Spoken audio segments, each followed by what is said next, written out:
Assalamualaikum teman-teman. Siapa nih yang tidak kenal dengan film Dancing in the Rain? Film ini rilis pada tanggal 18 Oktober 2018 yang disutradarai oleh Rudy Arianto.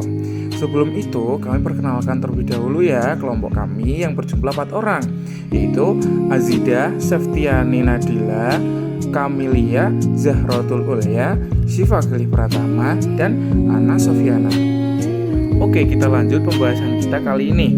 Pemeran di film ini yaitu Dimas Anggara sebagai Banyu, Deva Mahendra sebagai Radin, Bunga Zainal sebagai Kinara, Christian Hakim sebagai Eyang Uti, Mahesa Ayu sebagai Katrin atau Ibu Radin. Di film ini mengisahkan tentang persahabatan 3 orang anak, yaitu Banyu, Radin, dan Kinara. Sejak kecil, Banyu dititipkan kepada Eyang Uti karena kedua orang tuanya tidak mampu untuk mengurusnya. Saat Banyu memasuki usia sekolah, Eyang Uti dihadapkan kepada kenyataan bahwa Banyu mengidap gangguan spektrum autisme dan menyebabkan Banyu mengalami gagal serangan psikologi fatal itu bahaya. Selain itu, film ini juga mengisahkan tentang Radin yang memiliki penyakit jantung karena faktor keturunan genetik dari ayahnya. Radin membutuhkan transplantasi jantung. Di film ini juga menceritakan kisah Kinara yang memiliki riwayat penyakit meningitis. Dan kami berempat akan mengupas film ini dari sudut pandang biologi maupun psikologi serta dari sudut pandang Islam. Mari kita lanjut ke pembahasan. Kami berempat akan mengupas film ini dari sudut pandang biologi terlebih dahulu ya. Yang pertama adalah Autism Spectrum Disorder atau ASD atau autisme yang diderita oleh Banyu. Autism Spectrum Disorder atau ASD yang disebut juga autis merupakan gangguan perkembangan syaraf. Akibatnya, anak kesulitan untuk berkomunikasi, berinteraksi, serta berperilaku. ASD juga mencakup sindrom Asperger, sindrom Hiller, dan juga gangguan perkembangan pervasif. Selanjutnya ada gagal jantung yang dialami oleh Radin. Radin memiliki penyakit jantung karena faktor keturunan genetik dari ayahnya. Dan Radin ini membutuhkan transplantasi jantung. Transplantasi jantung adalah prosedur penggantian jantung yang sudah kehilangan fungsinya dengan jantung donor yang masih sehat. Jantung donor yang diberikan kepada pasien harus memiliki golongan darah yang sama. Transplantasi jantung ini dilakukan dengan menerima jantung pendonor yang telah dinyatakan mengalami mati batang otak atau telah meninggal dunia.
Aduh, tali sepatunya sini dibetulkan dulu. Tali sepatunya dibetulkan dulu.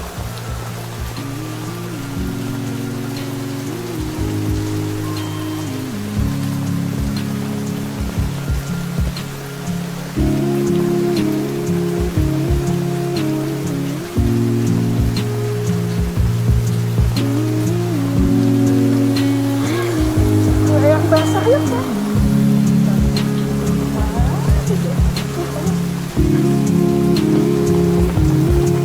Oh, nggak bisa. Bagus, kesayangan Eyang. Sekarang sudah besar, jadi harus sekolah.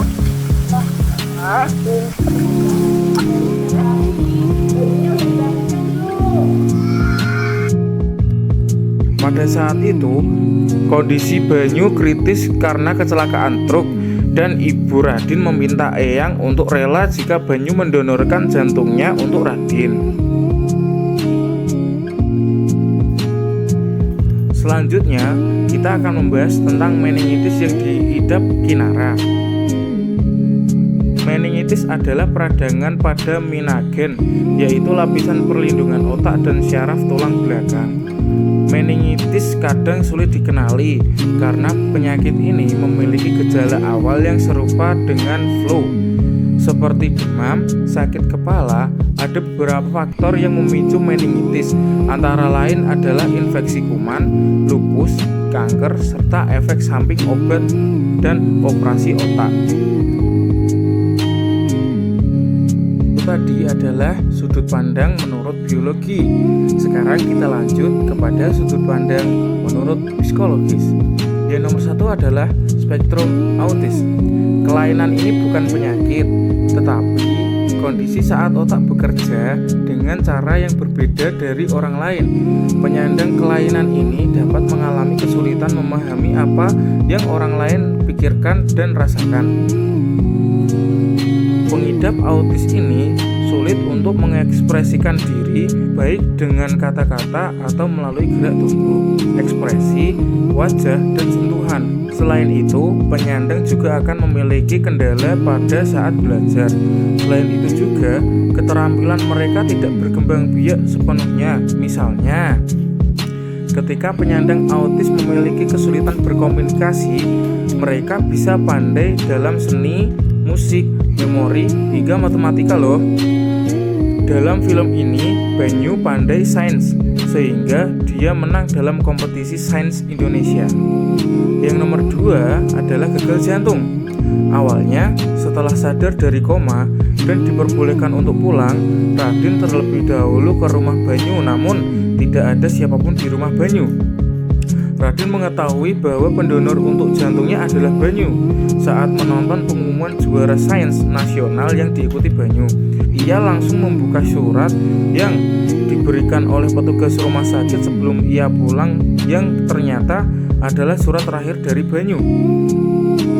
Radin sangat sedih dan menyesal karena di momen terakhir ia bersama sahabatnya tidak dalam kondisi yang baik. Yang selanjutnya kita akan membahas tentang meningitis.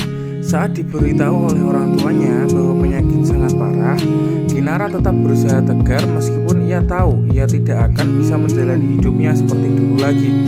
Ia ingin memberitahukan kondisinya pada Radin, tetapi yang mengangkat telepon adalah Ibu Radin yang tidak suka Kinara.